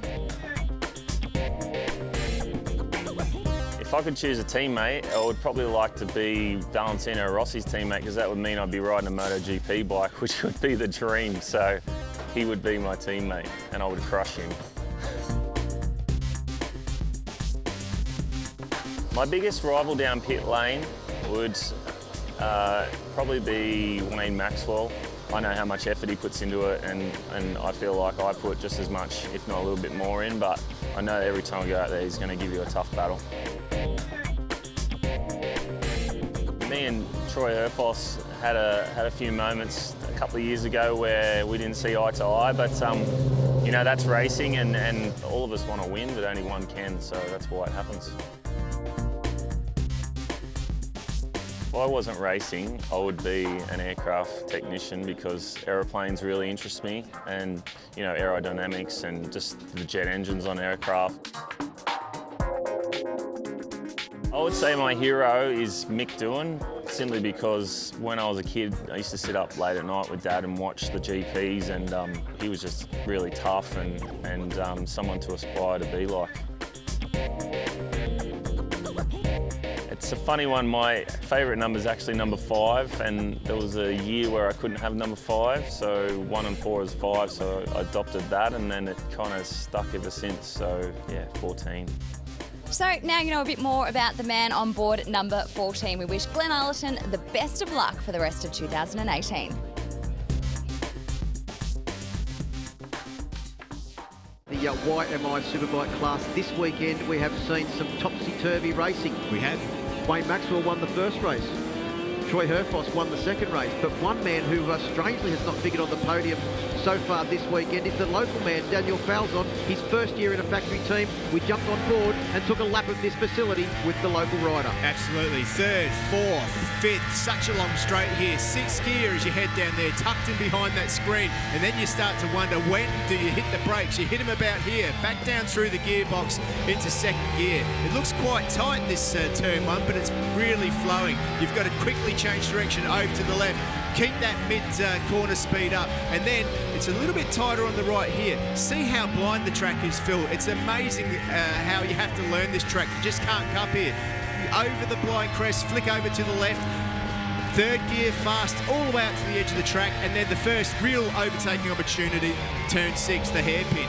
Hard on the brakes here, and there's a couple of different lines. You can go in nice and tight or enter wide, but it's all about the drive out and then down into the next complex. The complex, which I think is one of the riders' favourites. It just goes on and on and on. Probably one of the longest right-hand corners on the Australian motorsport scene. Then you head up the hill. Again, look how blind it is. You've really got no way of telling where the track goes. A quick flick of direction, and then once again, on the brakes, change of direction, really pushing the front as you get onto the only place where you can have a short break. Have a deep breath as you head down this short hill, wheelie over the crest if you want, and then you get into the last complex. And boy, is it a complex, because once again, another blind entry into an uphill braking area, which then heads down, down, down into a long left-hand corner. Now, we've seen throughout the weekend, there's lots of different lines here. You've got to be careful that someone doesn't dive up the inside. Wide entry there, hard on the gas, all the way to the edge of the track. 3rd gear, you get a good sense of feeling. You've got to be on the gas until that point. Hard braking into the most difficult corner on the circuit because it's the tightest. And then you've got to set yourself up for that home run towards the last straight. 3rd, 4th gear, back to 3rd. Let it drift through this one and then tuck in. And if you get to that checkered flag first, which is the name, you can pick up yourself 25 points.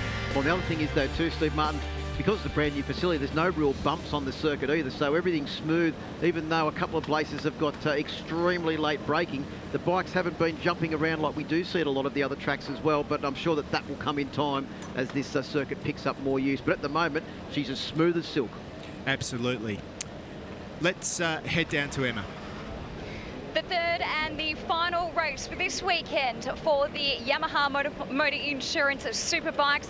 It was Troy Herfoss who won race 2. Wayne Maxwell right here that won race 1. It looks like it's the Wayne and Troy show at the moment. And Wayne Maxwell, the battle is on for this round win. Yeah, absolutely it is. We need to.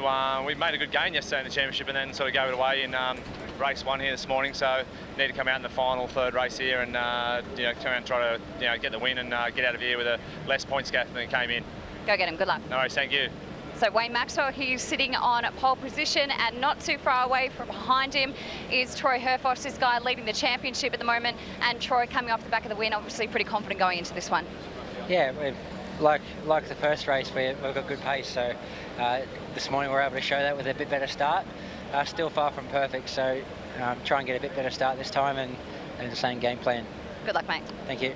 Now, for that very first race for Troy Herfoss, he actually had a bit of an issue with his start. They've taken that launch control off, which is great news because he certainly had a much better start in that second race. And now I'm just jumping in here with Troy Bayliss. Troy, I know the guys have been working quite tirelessly on the setup after that last race. Yeah, we made a little bit of a went in the wrong direction, you could say. We really thought it was going to be better, but it wasn't. So we've gone back to close to yesterday, but a little bit the other way, and on the sighting lap it felt good, so hopefully that feeling continues during the race, and if that's the case, I'm going to have a good race. Good luck, and Kim doing a fantastic job. He's beautiful, Kim, as the umbrella lady, and in return she was supposed to get a neck massage. Did that actually happen? I think she already got it. On you, Troy, good luck. All right, we'll move across here to 4th position. Josh Waters, we did try to talk to him for that last race. He was a little bit frustrated. We'll just let him concentrate, but I might just jump in here quick with Phil Tainton. And Phil, are you feeling comfortable that you've fixed all the gremlins on Josh's bike? Yeah, I think it's all good. He just rolled around now and said everything's working good. So, yes, I'm confident if he gets a good start like he did the last one, yeah, he'll be in there for a hunt for sure. Good luck for this one. Of course, Josh had a DNF for that last race. He has lots of electrical issues. And guys, we're just getting set and ready to go for this. It's back to you. Phil Harlem, Steve Martin. Yeah, thanks very much, Emma. And yeah, a bit of tension down there on the grid, and let's hope that everything does run smoothly. The Superbike race is getting ready to get underway very, very soon.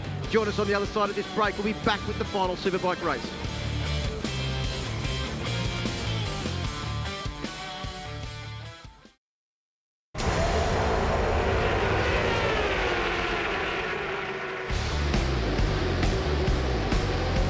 For now, Phil, the boys are heading off on that final warm-up lap. Yeah, 4.95 kilometres to get the nerves settled, and hopefully for Josh Waters on board bike number 1, the Team Suzuki X-Star Australia machine, everything is still running smoothly on board that machine, because it's not the thing that you usually associate with Josh Waters having some sort of mechanical issue with that Team Suzuki X-Star Australia machine.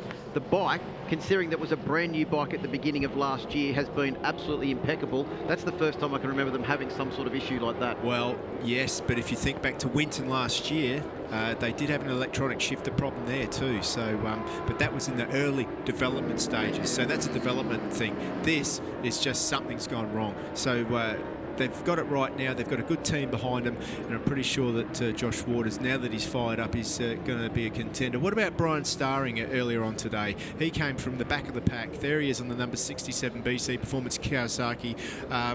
And worked his way through to the front. Looked like he was a contender to win the race. Couldn't get the job done, but boy, everybody will be thinking about Brian Starring this time out.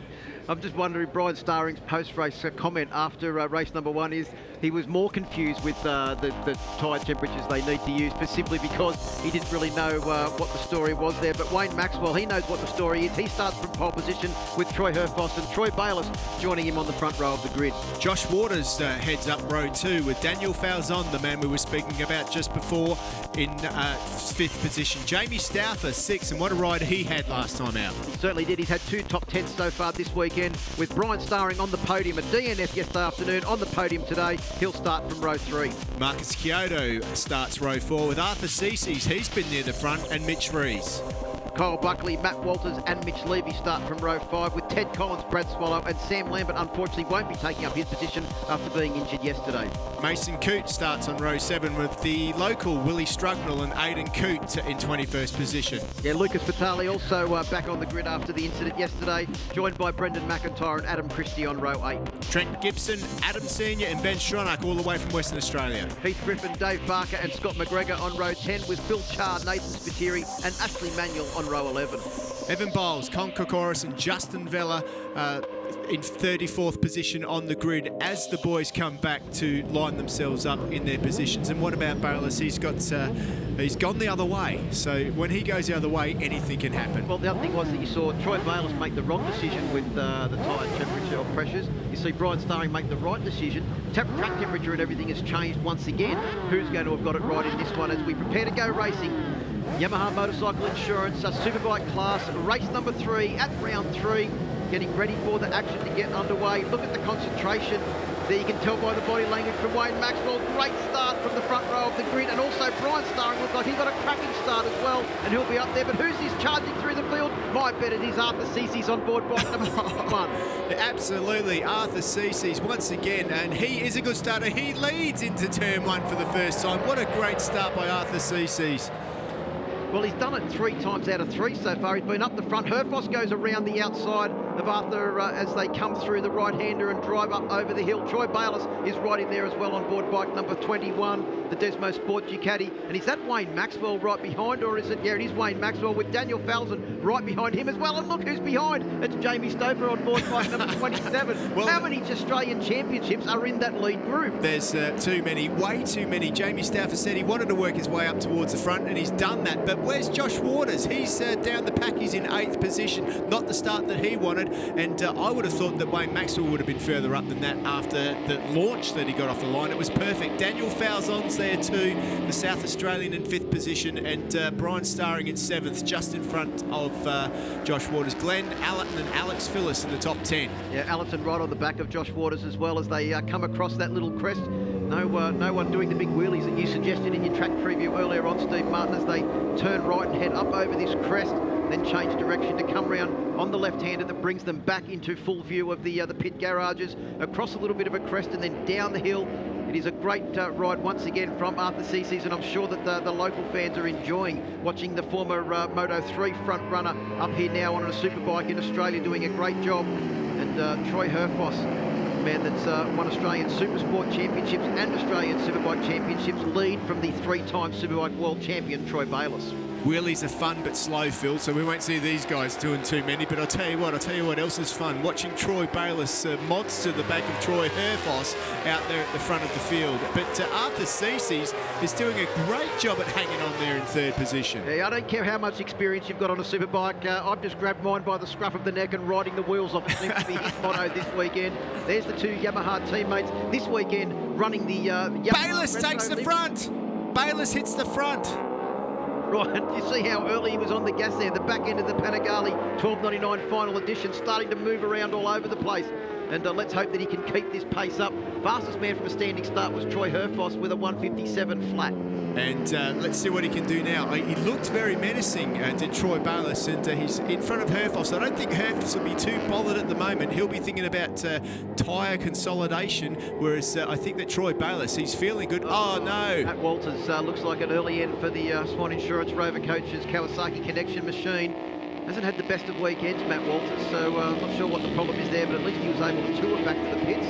Now, Bayless has been fastest through most of the testing leading into this race weekend, and then the other guys have taken over. But at the moment, he's looking pretty comfortable out the front with Troy Herfoss just behind him. And I tell you, Arthur Cece's is looking pretty comfortable there, isn't he? But remember in race 2, Troy Herfoss said he was more than happy just to sit behind and let others do the other running at the front and conserve his tyres a fraction.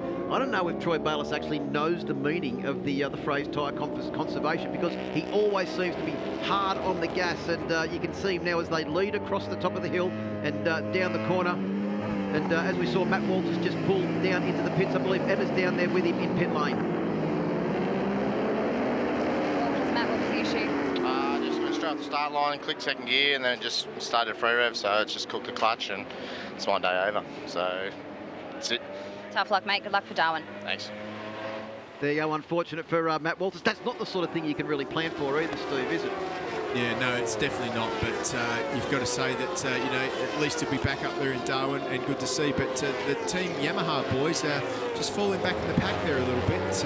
Arthur Cece's now just working his way back as well. Just dropped back behind Wayne Maxwell. Maxwell can see that the 2 in front are getting away. He definitely doesn't want that to happen. He's going to try and close the championship gap down.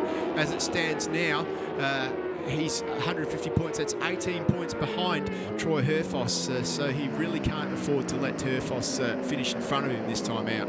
Well, also Josh Waters needs a bag full of points as well, because he lost a whole lot of points in race 2 when he had the DNF. And at the moment, he's trying to find his way past Arthur Cecil, because Daniel Falzon's just managed to find his way past the fellow South Australian. So it's a real strong showing here from the riders.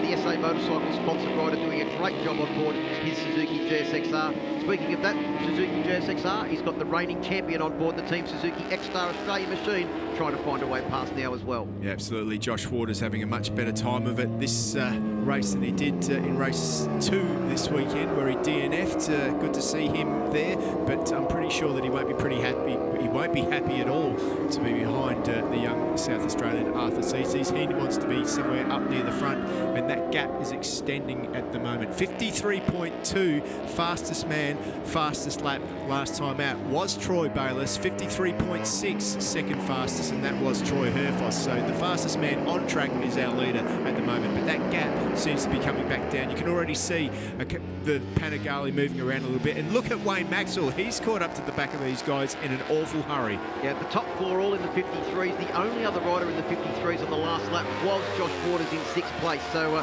the Team Suzuki X-Star Australia machine looks like he's starting to gather up a little bit of pace now, and I don't think it'll be all that long before he's able to find his way past. On the last lap, he was 0.3 faster. Have a big dive down the inside. Herfoss is through. But as the camera goes back, see if Waters has been able to get past. No, Arthur Cecil is still holding him off as Troy Herfoss takes up the running at the front, and the 2 Yamaha riders in Wayne Maxwell and Daniel Falzon close in on Troy Bayliss. And as we were trying to get out before, Steve Martin, before the excitement of Troy Bayliss taking the race lead, the Yamaha boys this weekend running the 20-year anniversary of the R1 livery in celebration of the 1998 release of the original, and some say possibly the best ever looking R1. Well, I was there and I saw the back of it a few times with Kev Curtin riding it, so I don't like that model, but no, it's 20 years fantastic for the R1 and stronger than ever.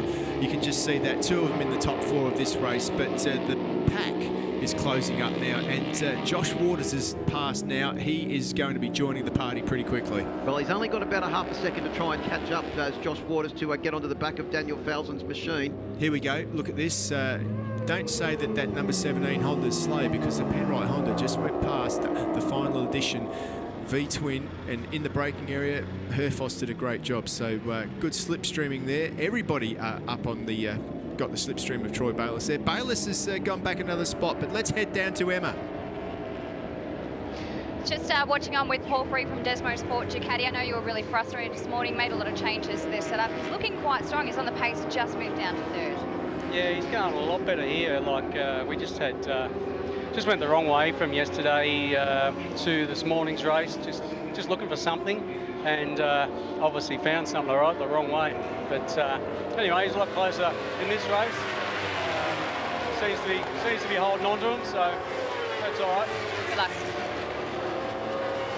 Well, four laps complete now. Steve Martin and Wayne Maxwell has really closed in onto the back of our race leader Troy Herfoss, but look who is right behind him, the man hunting for that first podium, the local man Daniel Falzon on board bike number 25, but he's got Troy Bayliss still camped pretty close to the rear end of that. Oh. Look at Bayliss, out of the seat, foot off the peg, out onto the grass. That's the reason why Daniel Falzon was able to get past. Yeah, Daniel Falzon said, thank you very much, you made that easy for me, but it wasn't that easy because Bayliss outbraked him as they headed up the hill there, and Daniel Falzon had to find his way past. But look at number 47 now, Wayne Maxwell. He's right on the back of Troy Herfoss. I wonder if he's going to mirror the man in front now like Herfoss did to him for this period of the race. Yeah, well, not even at half race distance yet. We're only 4.5 laps into the 10-lap journey, and Maxwell is now set up stationed right with Troy Herfoss at the lead of the race, and they've actually managed to pull out about, what is it, getting up towards intermediate number 3. I reckon it's about point. Oh, we've got a faller. Is that, I'm just trying to pick up who that is. Is that, I think that might be Brendan McIntyre on board the Western Motorcycle Suzuki, and that bike is right in the middle of the track, so I wouldn't be surprised to see the red flag come out, or the marshals have to run onto the track if he's down near the rear of the grid.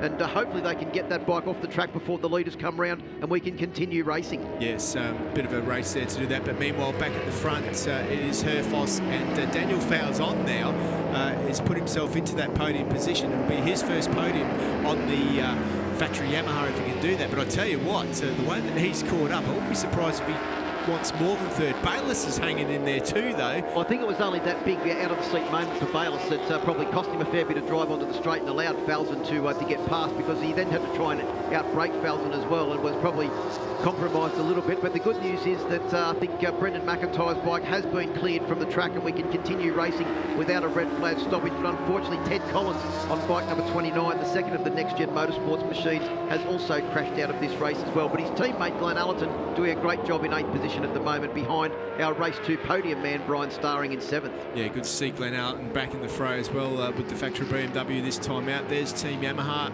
They never look happy in there until the last lap, do they? Number 25, Daniel Falzon now, past Wayne Maxwell, and sits in 2nd position, looking for a way past Troy Herfoss. Well, he said he hasn't had a podium yet. Maybe he's just gone, I'm not going to worry about trying to get on the podium. I'm just going to try and go for the race win. Well, first places are much better than seconds and thirds. Seconds and thirds, who wants them? First place, I reckon that's what he's after. Bayless is right there. When it gets to the twisty back section of this circuit, that Panigale is working really well, isn't it? And how good did that shot look with all of them tipping into the corner? Troy Herfoss looks over his shoulder and all he sees is Wayne Maxwell, Daniel Falzon and Troy Bayless, and he knows he's going to be in for a fight for the second half of this race. Well, they're at about half a second a lap off of the pace that I think that they can run. I reckon that Herfoss is just looking after that rear tyre at the moment. He won't be trying to rip it up when he drives off the turns. He'll just be holding a little bit back, and that's why he's half a second a lap slower at the moment. He's still got 5 laps to go. He needs to save something towards the end. Well, Josh Waters, having a look at it, was the only rider outside of that top group of 4 that was able to lap at the race leader's pace. Brian Starring was the one that's on a charge. Josh Waters has slipped back to a 56.1 on that last lap, so there's some sort of problem there with the Team Suzuki X-Star Australia machine. Glen Allerton's made his way up to 7th after CC's has dropped back to 8th, Jamie Stouffer in 9th, and Mark Kyoto on the 2nd of the Team Suzuki X-Star Australia machines has actually just made his way up ahead of Alex Phillips into 9th place as Daniel Falzon takes the lead from Herfoss. Herfoss carries the corner speed and tries to make a return back on the change of direction, but can't quite get it done, and Falzon leads for the first time. Yeah, I don't think Daniel Falzon's too worried about tyre wear, and you can just see there by the way that Troy Herfoss whipped back into the lead straight away. He's got this under control at the moment. He's controlling the pace, but Falzon looks up the inside. Falzon's just going for victory, but Herfoss is riding a very, very smart race out there at the moment. Let's just have another look at this as they head down into the braking area. Falzon up the inside of Herfoss, uses a little bit of the slipstream, hard on the brakes, tips on, grabbing that front brake lever all the way trail braking to the mid-corner. Yeah, I think Herfoss was more than happy to slow the pace down, but then it's that's Bayless. Bayless is down. Yep, that was Troy Bayless. He lost the front end, it looked like, through that corner, and that looks like a relatively big crash for the 3-time Superbike World Champion. Let's hope that Troy's arrived. It looks like he's winded at the moment, unfortunately, but meanwhile back at the front, it's the 3 boys now, the 2 Yamahas and the Honda. Troy Herfoss leads. We've got a red flag situation, and the red flag has come out. So with 4 laps to go, I'm just wondering what will happen now, because under the rules, we could be looking at a 4-lap sprint to the end of the race. With I don't think Wayne Maxwell's seen the red flag. He just went flying past Daniel Falzon. Now he's realised there's a red flag. I think it depends on how much of the race has gone by, hasn't it? Well, with 6 laps in, 60%, but then it'll go back to the last fully completed lap, which could be lap 5. Yeah. So we'll let the officials make those decisions. That's what they're here for. No. And, we'll just tell you exactly what their decision is as the riders make their way back down into pit lane, which, you know, it looks like they're going back round through the back and into Mark Vermey. That would indicate that that's the end of that race, you would imagine. Just by looking at that, they send the safety car out onto the track here. Race declared has been the sign that's been held up. He's up, he's okay. It's good to see Bayless is moving around. He's pretty disappointed in himself, that's for sure. Might be 49 years old, but he's still as tough as nails, is Troy Bayless.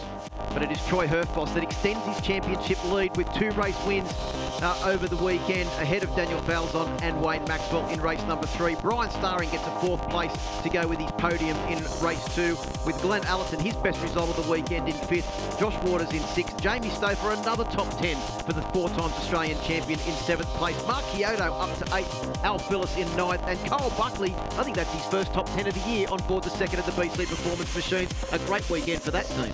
Daniel Falzon, you told me on the media grid that I better give you an interview, and I said, well, I better see you on the podium then, and here you are. Congratulations, 3rd for the round. Well done. It's your first podium as well for the season. Lots of fans here for the local boy.